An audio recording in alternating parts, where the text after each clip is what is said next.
Labas, labas, smagaus sekmadienio tau, o mes susitinkame vėl prie knygutės 95 puslapis, 95 susitikimas, 262 puslapis.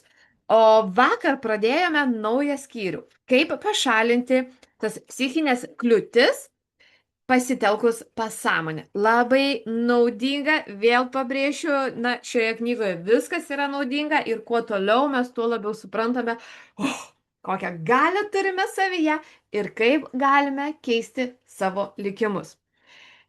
Skubame skaityti toliau, ką mums pasakoja. Vakar pasakojo, kaip pašalino įprotį gerti.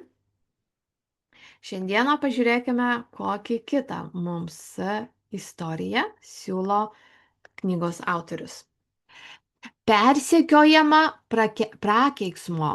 Toks įsitikinimas. Ar turite tokių įsitikinimų, kad tu buvai nužiūrėta, kad tave kažkas prakeikė, kad yra kažkokių tokių aukštesnių jėgų, kur nepadeda tau?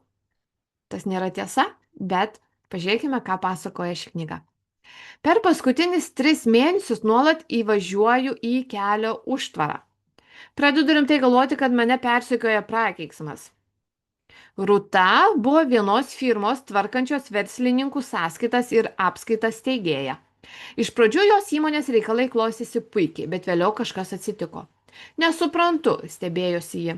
Toks jausmas, kad visos duris, kurios buvo atviros, staiga užsitrenkė man prieš nosį. Kiek kartų atrodė, kad štai jau įtikinau potencialų klientą pasirašyti sutartį, o paskutinę minutę jis ima ir persigalvoja, kas čia darosi. Nuo kada jums taip nesiseka, pasidomėjau. Jau sakiau, maždaug 3 mėnesius, atsakė moteris, nuo balandžio vidurio. Jis sužadino mano smalsumą. Iš kur taip tiksliai žinote datą? Gal tada atsitiko kas nors konkretaus? Rūta susiraukė.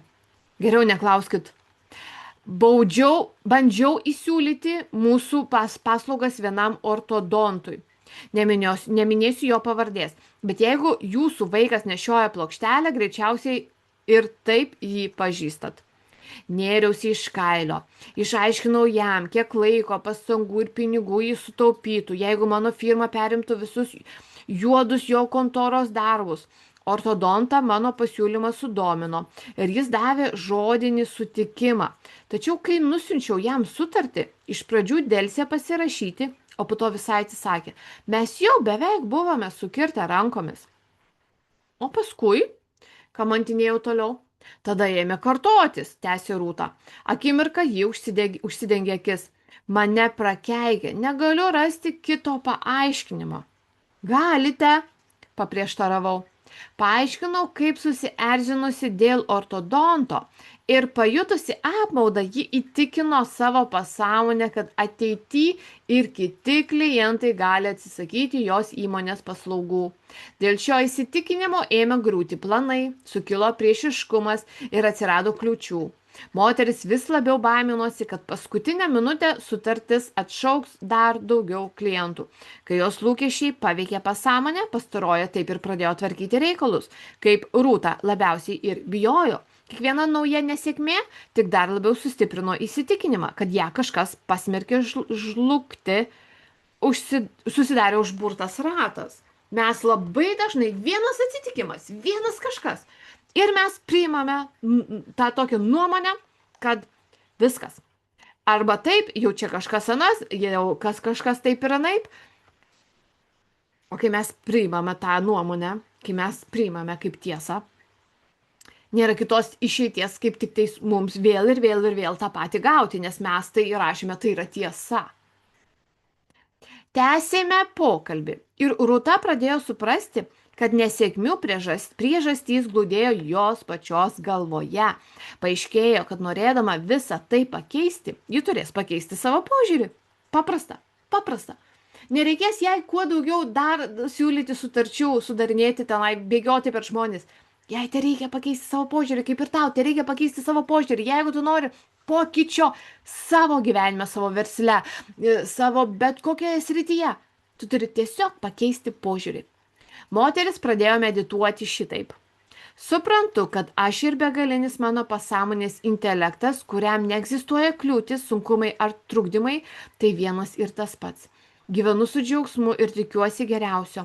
Vidinė išmintis atsilieps į mano mintis. Žinau, kad visagalės pasąmonės niekas negali sustabdyti. Begalinis intelektas visada sėkmingai pabaigia visus darbus. Kuriamoji išmintis veikia per mane ir įgyvendina visus mano planus bei tikslus. Laimingai užbaigiu viską, ką tik pradedu.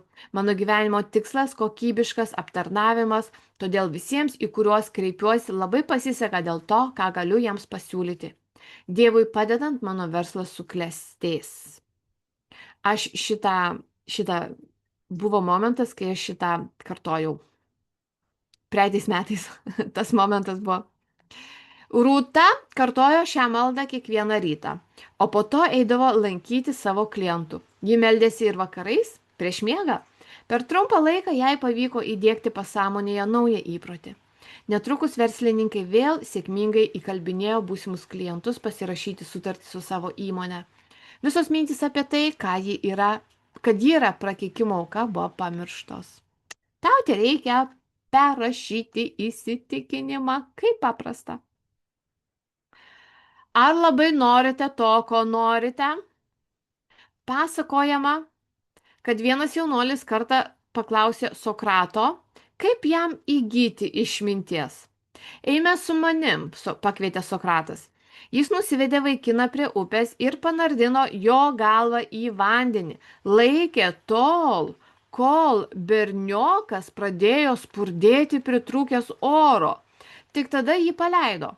Kai jaunuolis pagaliau atgavo kvapą, Sokratas paklausė, ko labiausiai norėjai, kai tavo galva buvo po vandeniu?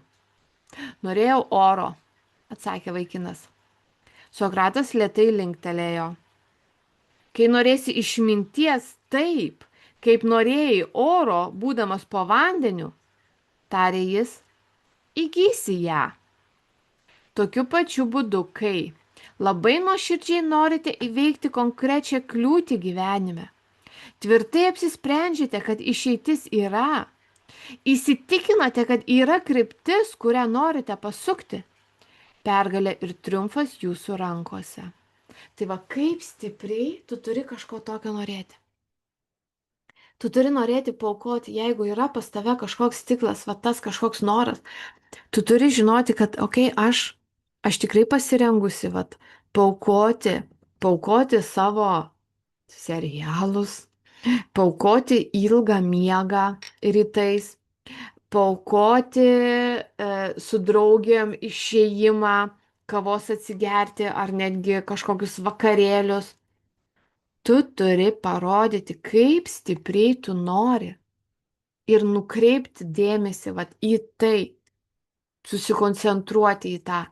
Jeigu iš tikrųjų trokštate dvasios ramybės ir vidinės rimties, įgysite ją.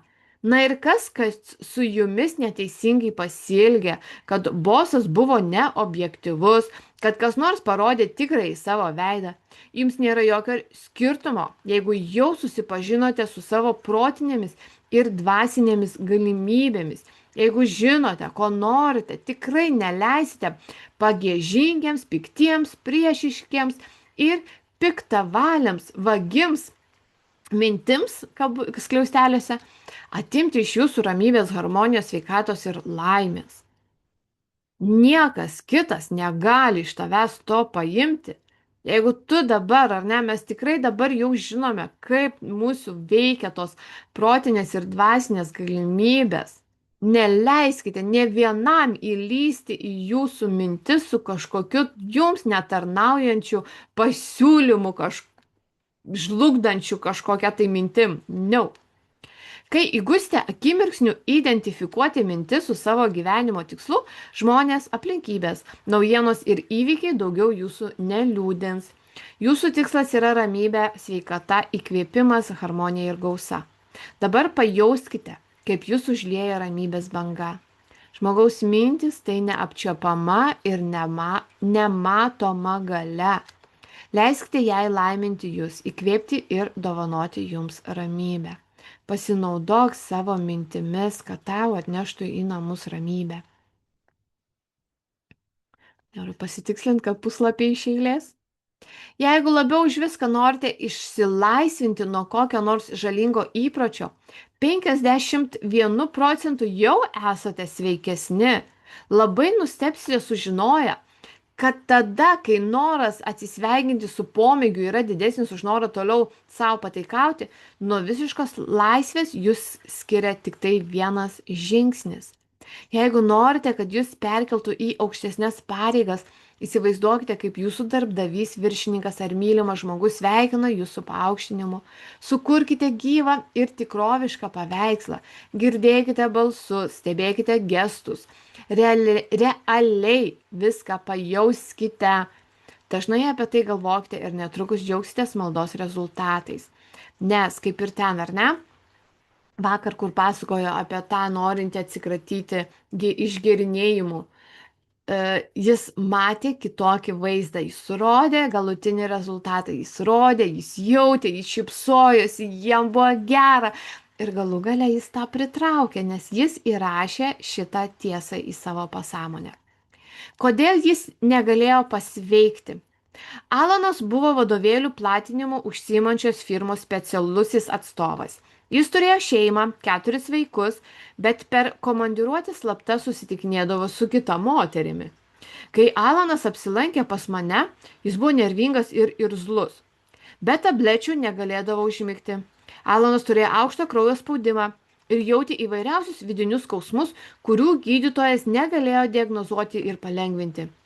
Vyriškis dar labiau pablogino savo reikalus, nes pradėjo dažnai gerti. Be didesnio vargo išsiaiškinome, kad negalavimus sukėlė nesąmoningas kaltės jausmas. Vaikystėje įskiepyti religiniai įsitikinimai buvo giliai įsišaknyję jo pasąmonėje. Jie akcentavo, kad santuokos įžadai yra šventi, bet Alanas piktybiškai ir nuolat juos laužė. Be saiko gerdamas veltui stengiasi užgydyti sąžinės išgraužtas žaizdas. Tarsi sunkus ligonis, kuris leidžiasi morfiną ar kodeiną, kad numalšintų nepakeliamus skausmus, jis alkoholiu malšino dvasios skausmus ir žaizdas. Kaip sako senas priešodis, pylė žibalo į ugnį. Paaiškinimas geriausi vaistai. Alanas išklausė mano paaiškinimų apie tai, kaip veikia jo protas. Jis pripažino savo problemą, visapusiškai ją apsvarstė ir nusprendė nutraukti neteisėtus santykius. Taip pat suprato, kad gerdamas nesąmoningai bandė pabėgti nuo savęs. Vidinė priežastis, įsitvirtinusi jo pasąmonėje, turėjo būti išrauta su šaknimis. Kitaip jis negalėjo pasveikti. Vyras 3 kartus per dieną kreipdavosi į savo pasąmonę šią maldą. Esu kupinas dvasinės ramybės, šaltakraujiškumo, pusiausvyros ir rimties. Begalybė išsidriekia ir su šypsena ilsisi mano kūne. Manęs negazdina niekas, kas buvo praeityje, yra dabartyje ir bus ateityje. Išmintingoje pasąmonė veda, saugo ir rodo man kelią. Nuo šiol visas problemas sprendžia tikėdamas šaltakraujiškai, ramiai ir pasitikėdamas savimi. Aš visiškai išsilaisvinau iš šio įpročio. Mano protas kupinas vidinės ramybės, laisvės ir džiaugsmo.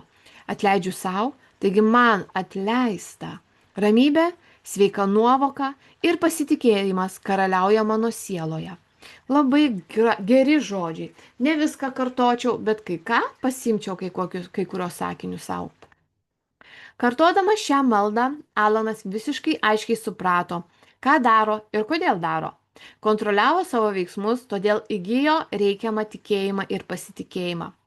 Paaiškinau jam, kad garsiai, lėtai, su meile ir svariai kartojami teiginiai ilgainiui nugrims į pasąmonę. Jie sudygs tarsi sėklos, kurios duoda savo rūšies derlių. Vyro klausa fiksavo garsus, o gydomieji žodžių virpesiai smelkėsi jo pasąmonę ir dildė visus negatyvius mąstymo šablonus, kurie nuodėjo jam gyvenimą. Šviesa išsklaido tamsą. Geros mintis sunaikina blogas mintis. Per mėnesį Alanas tapo visiškai kitu žmogumi. Per mėnesį laiko. Ar tu pasiryžusi mėnesį laiko duoti savo? kad kartoti štai šituos žodžius pasirinktus, pritaikytus savo, kad dirbti su savimi, kad rodyti, ar ne, iniciatyvą, kad aš noriu pasikeisti ir aš tai darau. Tu turi tiesiog pasišvesti, priimti sprendimą. Paprastai labai yra paprasta keistis. Tu turi priimti sprendimą. Aš keičiuosi ir leisti savo keistis. Šiandienai tiek. Gero sekmadienio likusio ir iki rytojaus.